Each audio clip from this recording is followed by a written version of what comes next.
في مرة كانت جارية بتصب لسيدنا علي المية عشان يتوضى. نعم يا اخويا. في مرة كانت جارية بتصب لسيدنا علي المية عشان يتوضى. سيدنا علي مين؟ سيدنا علي بن ابي طالب كان عنده جارية بتصب له ميه بقى وهو بيتوضى. انت مفكره عادل ادهم؟ ما تعرفش سرحت ولا ايه، وقع الابريق اللي في ايديها على وش سيدنا علي وعوره. الابريق عوره؟ ده ابريق حديد بقى مسنون. سيدنا علي بن ابي طالب ده خلع باب حصن خيبر، خلع الباب عمله درع، تقول لي الابريق وقع عليه عوره؟ ساعتها سيدنا علي رفع راسه فقالت له الجارية ربنا بيقول. اختاه الجارية قالت له ربنا بيقول. الجارية فكرت سيدنا علي بن ابي طالب بربنا بقى، ها؟ والقاضمين الغيظ فقال لها خلاص كظمت غيظي.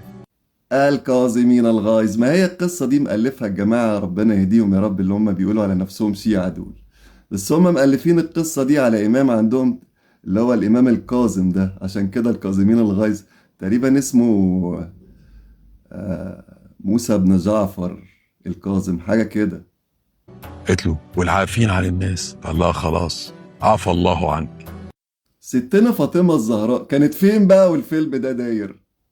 فقالت له والله يحب المحسنين. راح ساعتها على طول سيدنا علي استجابة فورية قال لها انت حر. سبحانه، تكبير. ده انتوا بتألفوا قصص تحبسكوا مش في مصلحتكم. اعلموا أني فاطمة وأبي محمد. بص يا أستاذ شلتوت، وحضرتك بتقرأ في القرآن الكريم إن شاء الله كده، لما تجتهد كده وتمسك المصحف وتقعد تقرأ في القرآن الكريم هتلاقي سورة الحجرات. إيه سورة الحجرات دي بقى؟ سيدنا رسول الله صلى الله عليه وسلم كان عنده صحابي اسمه سيدنا حارثة ابن النعمان. تمام؟ سيدنا حارثة ابن النعمان ده رضي الله عنه من أجمل الصحابة. كان بيمتلك الأرض المقابلة للأرض اللي اتبنى عليها المسجد النبوي. تمام؟ عنده حتة الأرض اللي قدام الجامع بتاع رسول الله صلى الله عليه وسلم. ورسول الله صلى الله عليه وسلم لما هاجر من مكة إلى المدينة وعمل المسجد النبوي، كان في الوقت ده يعني ما عندوش يعني أموال كثيرة. تمام؟ وما كانش بيمتلك أي حاجة في المدينة يعني. فسيدنا حارثة ابن النعمان اقتطع من الأرض دي جزء وعمل عليها حجرة علشان تبقى مسكن لسيدنا رسول الله صلى الله عليه وسلم وأمنا عائشة بنت أبو بكر الصديق رضي الله عنهما. كويس؟ وتتالت الأحداث بعد كده. كان كل ما رسول الله صلى الله عليه وسلم يتزوج يجيله سيدنا حارثة بن النعمان، سلام عليكم يا سيدي يا رسول الله. نعم يا حارثة. يقول له والله حتة الأرض دي كمان علشان أم المؤمنين هتبقى دي حجرة زواجك الجديدة. إلى أن جه وقت زواج سيدنا علي بن أبي طالب وفاطمة الزهراء اللي حضرتك بتتكلم عنه في الفيديو بتاعك ده. سيدنا علي بن أبي طالب كذلك كان هيروح يسكن في أطراف المدينة على حدود المدينة، لأن ما عندوش إمكانية يوفر سكن جوه المدينة في يعني داخل أحياء المدينة يعني. ففاطمة رضي الله عنها لما عرفت إنها هتسكن بعيد عن أبوها طلعت تجري على أبوها، راحت له إن أنا مش هقدر أسكن بعيد عنك ودي أم أبيها طبعا، ومعروفة القصة يعني. ستنا فاطمة يعني عايزة فيديو كامل عنها عشان مش هنوفيها حقها، بس يا دوب نقدر نقول كلمتين يعني. تمام؟ فطار الخبر لمين؟ الخبر وصل لمين؟ لسيدنا حارثة بن النعمان. فتوجه إلى بيت رسول الله صلى الله عليه وسلم وانتظر إلى أن تخرج فاطمة واستأذن في الدخول. فدخل.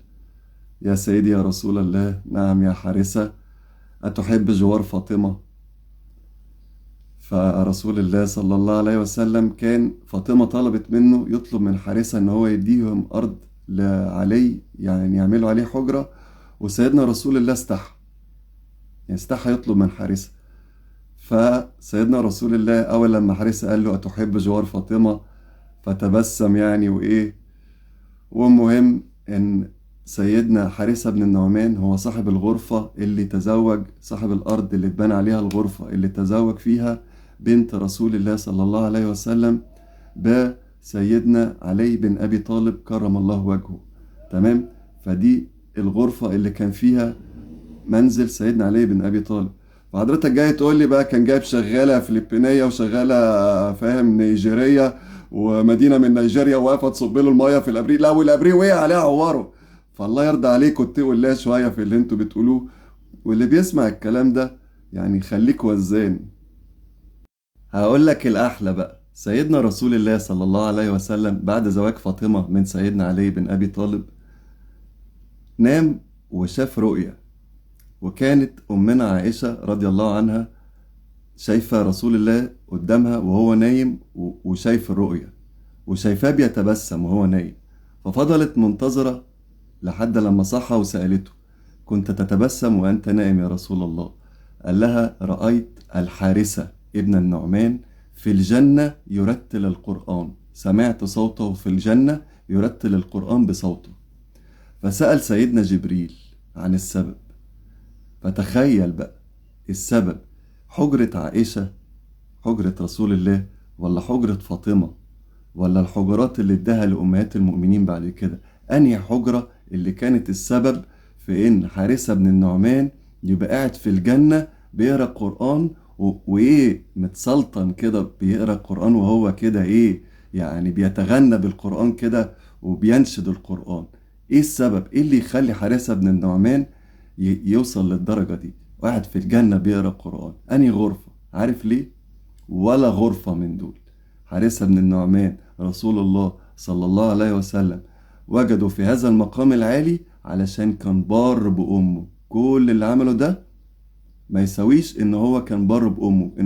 ان هو كان بار بأمه ده مقام اعلى، وهو اللي وصله للمقام ده وخلى رسول الله صلى الله عليه وسلم يتبسم وهو شايفه في الجنة.